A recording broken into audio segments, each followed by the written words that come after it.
There's many reasons why a landscape artist picks a site. It's just various things, you know. Could be the call, the love of the experience of nature, the meaning of nature in everyone's life, the sustenance you get from nature, the beauty, the changeability, the permeability of nature. All of those things draw me to it, and the viewer gets to have that too. That's why the viewer is standing beside me. It's great to be outside and use your whole body and paint, you know, large. It's a real feeling of freedom. You really learn a lot when you're drawing and painting and trying to transfer what you're looking at onto a two-dimensional field.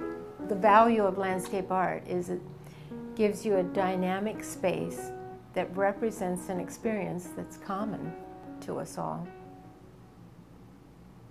In painting, I work in watercolor and oil. I've never really used acrylics. Watercolor and oil are just perfect because watercolor dries very rapidly, soaks in, has no literal surface quality, but it indicates a surface quality. And then oil, my ground is very secure and non-absorbent. There's different sensibilities. The watercolors, each time I do them, I'm moved along, I'm more interested in it. I did my first watercolor in Pontevin, where Gauguin painted along the Bois de Moor.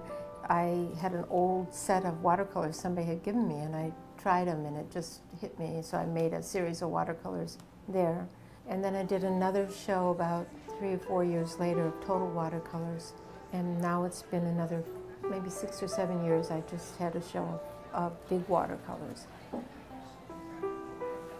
The largest I've done is the 60-inch wide watercolors, like the one behind me. But I'm thinking of doing a 90-inch one. I think I can move on up there. But the whole time I've been doing oils. And then I do printmaking too. And so I consider myself a painter, printmaker. In printmaking, I do etching, I do dry point, I do woodcut, I do linocut, and I do monotype. The etchings I draw out of doors too. And the monoprints I usually do indoors. And sometimes I use my paintings as bases for my monoprints. I was born in Fargo, North Dakota, but I graduated from the University of North Dakota. I actually, grew up in all sorts of places, and then the last 10 years of my schooling was in Wadsworth, Ohio. 10 years ago, I bought my great-grandfather's farmstead up there. And my sisters and my mom are there. So now I definitely go up every summer, or as long as I can, on the farmstead. I came to Providence to teach at Rhode Island School of Design in 1990. I've been there 20 years teaching.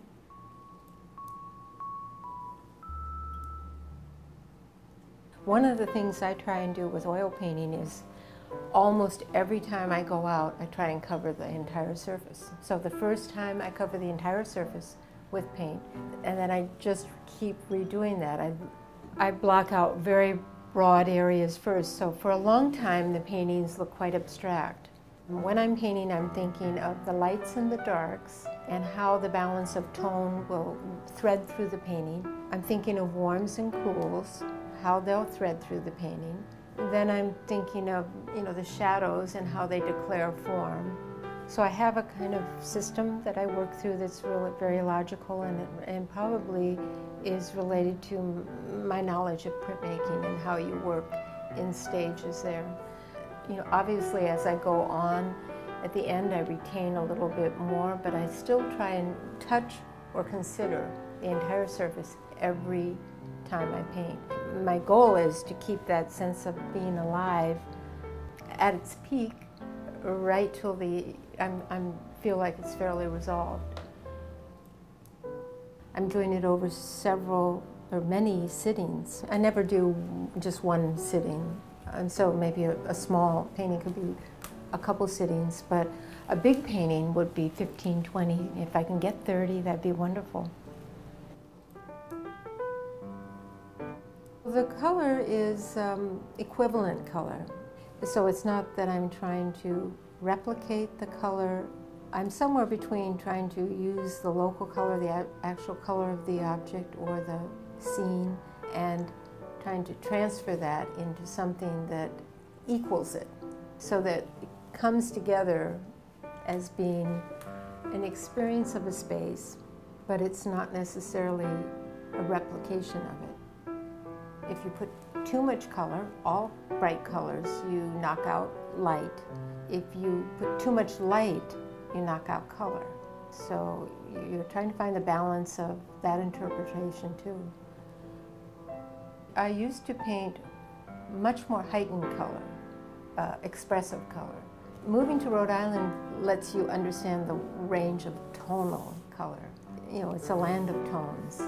Gray is beautiful here. So I've tried to move into understanding the gray value and the gradation of tones here. One of the things I enjoy doing is working really large in landscape. The landscapes I love are the large historical landscapes.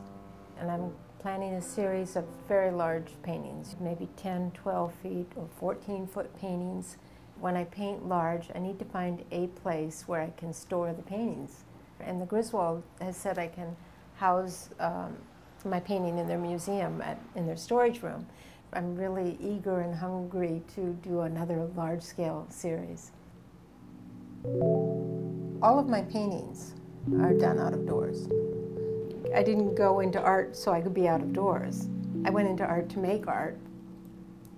I like to think of myself as being an artist outside of any time. And the artists that I really love are artists that are slightly out of their time. It's interesting to you, it's your passion, and you're not tied to necessarily the passions of your time. I'm an essential part of the act of painting in open air. I think today that position is becoming more interesting because it's almost a performative aspect. It's more experiential. And since I don't go to isolated areas, I go to areas that are on the fringes of preserved spaces or easy access spaces, I am out there doing it in public. It's a public art. The result isn't public art. But that's an interesting way of thinking of contemporary landscape painting. If you take the past, I'm not sure if they thought of that. They thought of it as more private.